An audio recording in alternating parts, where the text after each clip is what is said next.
Hey, true believers, Englentine here with a review of Judge Dredd Under Siege. And, okay, so I like Judge Dredd. I like the movies, and that's where mostly I understand and know him from. I have read the books, some of them anyway, and have, you know, the whole collection where you can read it from the beginning to end and so forth and so on.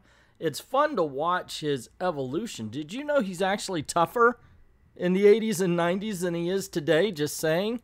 And, oh, first of all, boring cover.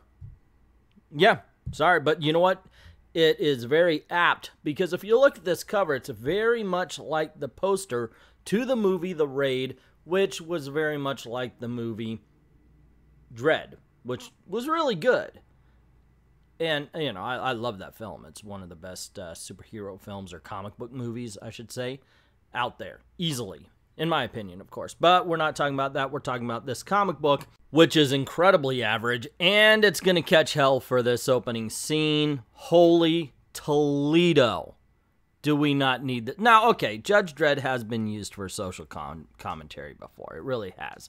But once again, it's not that politics haven't ever been in. And anytime anybody says that politics hasn't been in comics, or they go, "Are you stupid because I've always been here?" Just tell them, don't use your argument to remind us when politics were done right, instead of heavy-handed shit like this. The debtors versus the migrants. And if you look on the migrants team, they've got one, they're all in handcuffs, and they've got aliens on them, so they're forced to play this game.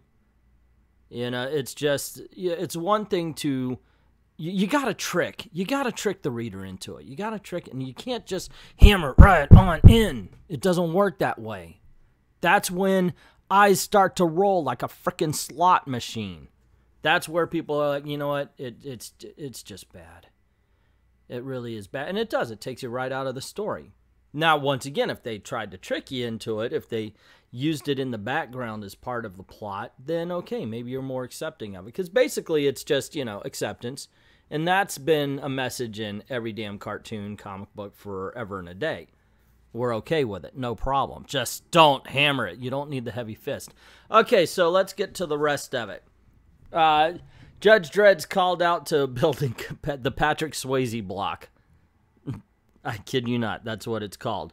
And originally, of course, like a lot of neighborhoods, they start off trying to be, you know, good neighborhoods, and sometimes they just get run down, and that was this case. However, a door is open in the back, and mutants have begun to come in and attack the residents. It was reported as a disturbance, and Judge Dredd shows up to, you know, take care of the problem. There's already a judge there, but she's a little outnumbered, having some difficulties, and he has to step in and help. So, okay, I understand you have to put Judge Dredd into danger.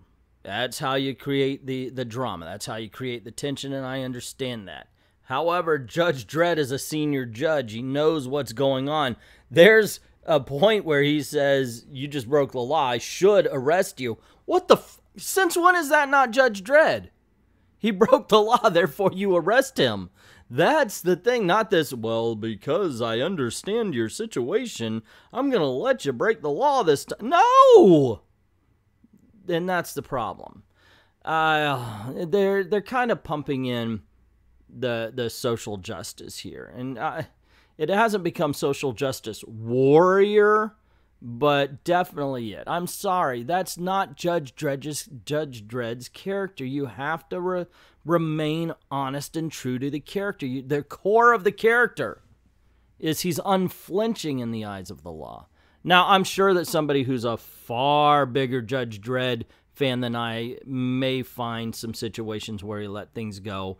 And I am absolutely 100% sure that there is the exception to what I'm saying. So, yeah, maybe I'm wrong on this. Maybe I'm wrong in looking at it the way I am, that I want the character to be unflinching in the way that he deals out justice and deals with the law. Not saying, well, you are this type of person, therefore I'm going to let you go because of these circumstances. That just doesn't sit well with me.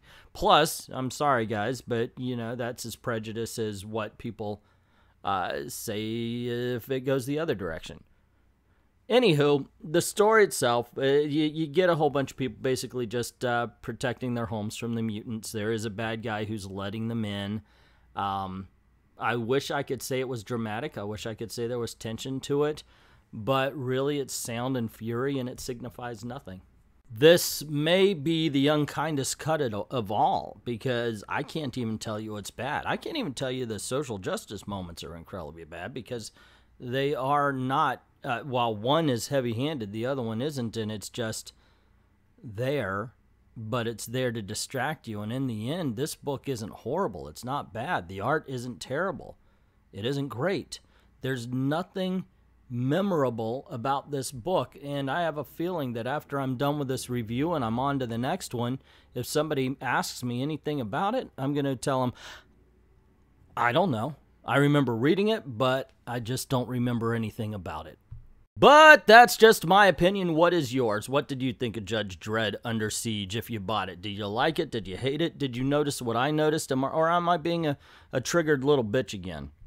You know, because sometimes that happens. Sometimes you look for ghosts of what you don't like. I don't think I did, because that football game alone was pretty bad. It was very freaking heavy-handed. Anyway, let me know in the comment section below. Also, if you like what you saw here, you want to see more, click like, share, of course, gets word out about the channel, and don't forget to hit subscribe and notifications, just so you don't miss anything.